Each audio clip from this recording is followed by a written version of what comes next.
kids. It's time to join the fun at the Barbie Birthday Party.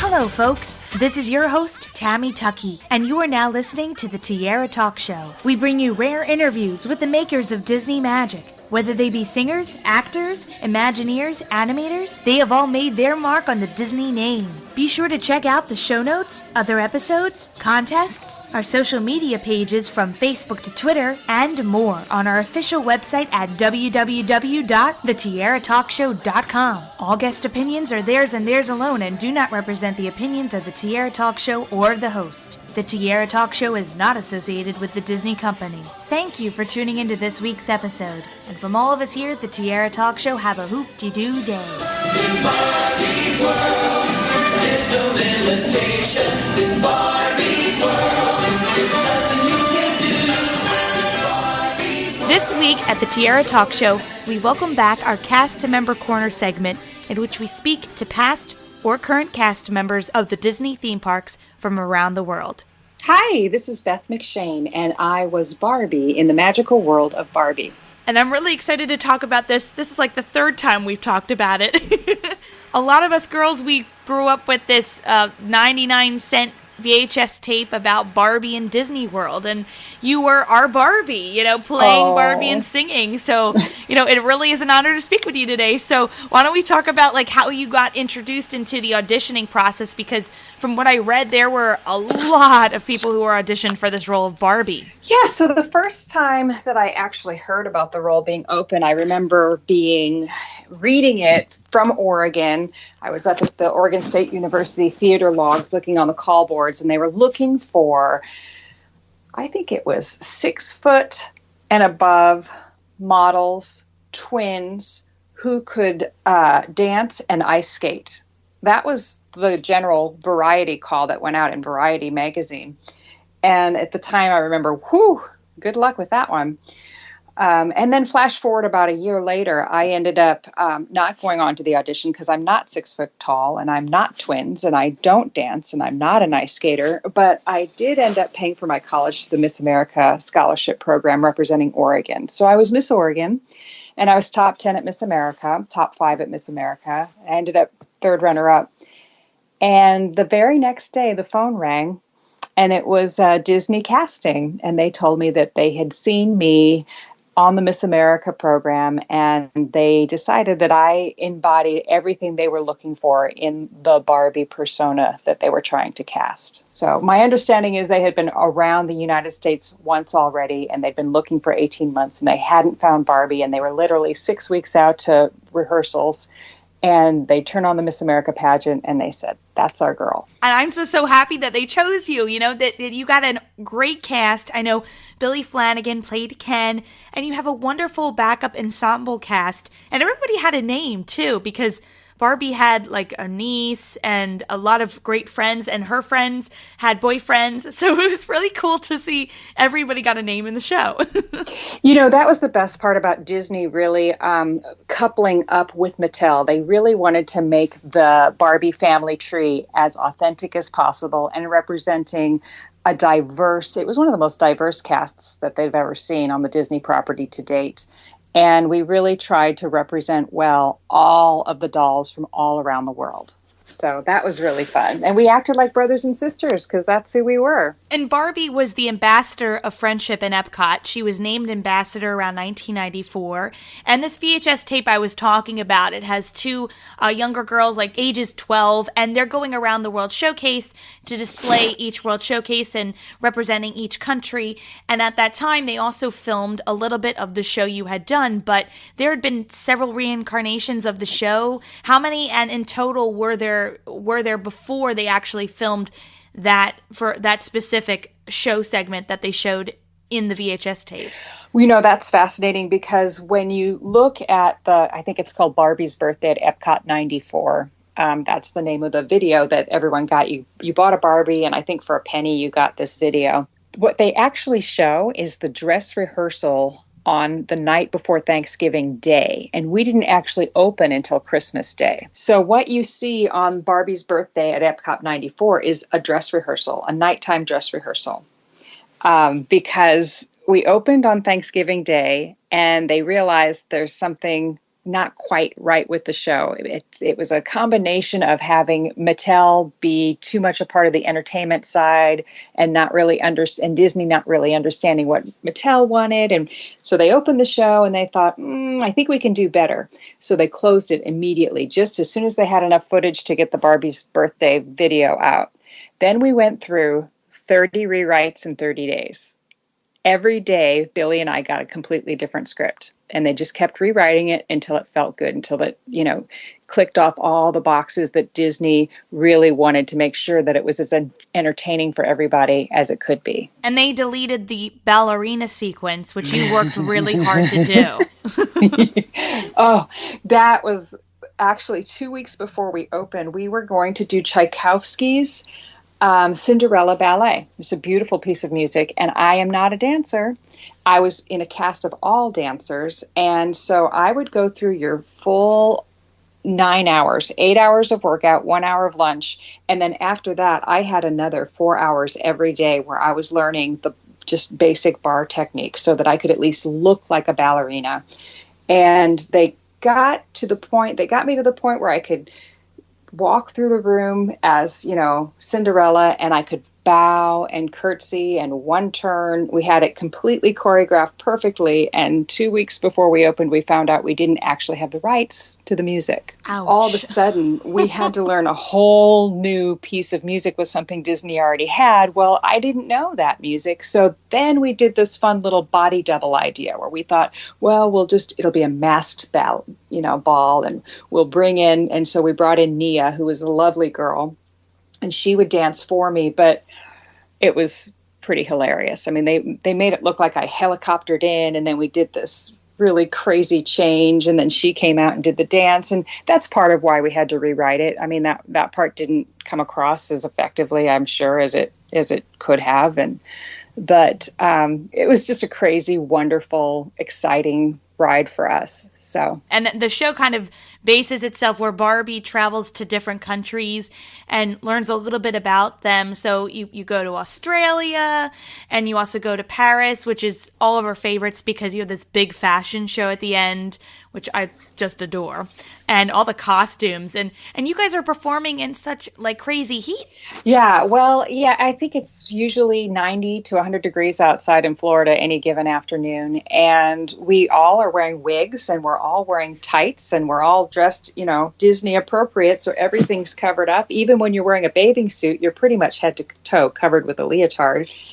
And the Bob Mackie gown that I wore in the finale, which was part of the Bob Mackie Barbie Fantasy from 1995 gown, it had pearls that weighed, half a pound a piece. The whole thing from the waist down was 75 pounds. And it had steel hoops in it so that it would be nice and, wide, like a big hoop skirt with so much material. It required literally 60 pounds of tubing that was all steel going around so that it had that perfect look. It took two gentlemen to get me on the runway because it was so heavy, and making that look like it floated took a lot of muscle. And then you do the nighttime shows, and they put the spotlight on you, and the bugs fly in your mouth, and you still have to sing. And oh my goodness, it's show business. It's never never easy, but always great. Yeah, absolutely. But it was all great. Loved it. While you guys are doing the show, you're also playing pranks on one another? Yeah, well, the dancers when you're doing 5 shows a day, 5 days a week, it becomes monotonous no matter how much, and I loved my job, but no matter what happens, to keep it alive and keep it going, sometimes the best show was what was actually happening backstage. And I remember one time I went to go put on my gown, and someone had stuck ice cubes and ice water in my gold shoes, my gold heels. So I go to put them on, and it was actually kind of refreshing. And yet you've got maybe 25 seconds to do your entire costume change. So every little thing like that happens, it's wonderful because we were a very pranky kind of cast, and we loved doing things like that to each other. There was another gentleman, Carl, and one time he was the one who put the ice water in my shoes. So the next show, I put baby powder in his pith helmet, and he put the pith helmet on, and when he came off, he had gray hair. So, little things like that happened all the time. We did an Easter show, and I hid Easter eggs all over the set. I came an hour before work, and we literally did an Easter egg hunt the whole time. And it made the show really fun for the audience and for us as well. And you're meeting tons of kids during the show. I know they would bring up a little girl to actually dress up and have her own Barbie touch dress, and then take a photo with Ken and you, which is way too cool. Who wouldn't want to have a Polaroid of that? That was one of the best parts of the rewrites. That was something that came out of the rewrite part, and I thought that was a brilliant addition, is let's bring the audience as much as we can, either on stage or bring the stage to the audience. And it became kind of an interactive show as it kept getting rewritten.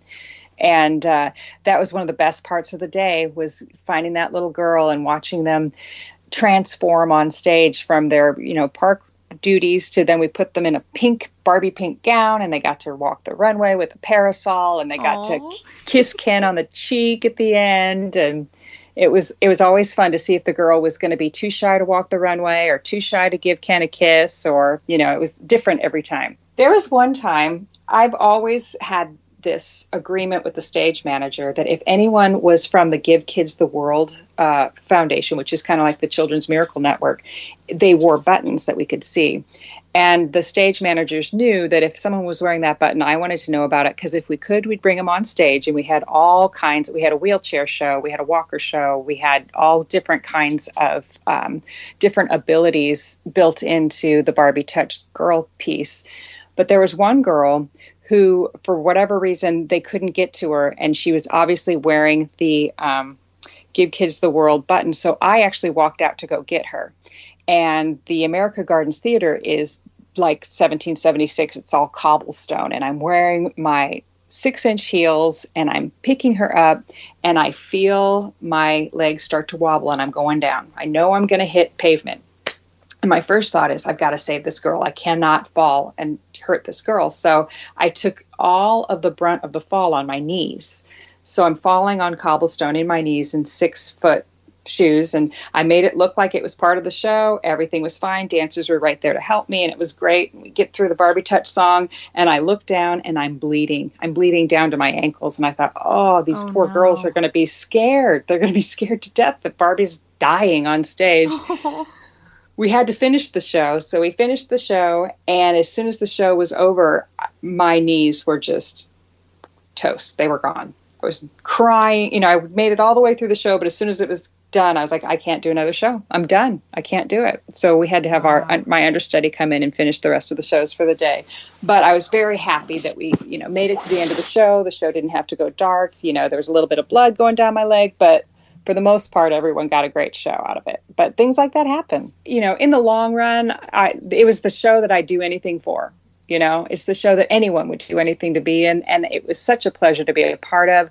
I think people still talk about it. To this day, Disney management talks about what a great cast we were and how friendly we were with each other. There was no ego going on. There were no little bickering. It was just a really close-knit cast and crew. We'd all go out together all the time. And you get to explore Epcot when you're not working. So what was one of your go-to attractions? Well, one of our favorite spots to go was Mexico. The margaritas in Mexico are no joke. And that was a really good place to go. It was pretty close to the America Gardens Theater, and we could all go put baseball caps on. No one knew who we were. We could just go and have some nachos before we went home. So that was one of our favorites. There's so many great things to see at Epcot. I cannot wait to go back. It's been at least 15 years since I've been back, and I'm due to go again. And you've been up to plenty since the show is wrapped. What have been the most recent projects for you that our listeners can maybe look up, or also mention your Twitter handle? So when I moved to Oregon, I started singing with the Oregon Symphony, with their pop symphony, for several years. And that was great fun. We just disbanded the Layton Singers recently. I also do a lot of theater around town. I've been singing with my girlfriend, Michelle Van Cleef. You can download some of her stuff on iTunes. And you can follow me, Beth McShane on Twitter. I'm always there. You can tweet me. I'm always there. Thank you so much for being on the show. And before we end, I have 3 Disney-themed questions I always ask my guests, and I call them the Fab 3. So we'll start with the Donald one, which is, as a child, what Disney film was one of your favorites to see in the movie theater? Oh, Beauty and the Beast. I saw it at the Egyptian Theater in Coos Bay, Oregon, and it was magical. And our goofy question, what Disney character do you think would be your best friend if you met them in person? And we'll exclude Barbie on this one. I'm going to say Chip from Chip and Dale. And our Mickey question, if I asked you to name any Disney song at this very moment, what immediately comes to mind? It's the Cinderella. A Dream is a Wish Your Heart Makes. I love that song. Me too. Could you sing a little bit for us? Oh my goodness. A dream is a wish your heart makes. It was lovely though. It was lovely though. And I just want to remind our listeners, it's a trend. It's a phase. It's the latest fashion craze. We all got the Barbie touch today. Thanks to Beth. Thank you so much for coming on the show, Beth. I really appreciate it. Well, thank you for having me. And if you could sum up your experience working for the Disney company with one word, what would it be? Exemplary. In every way.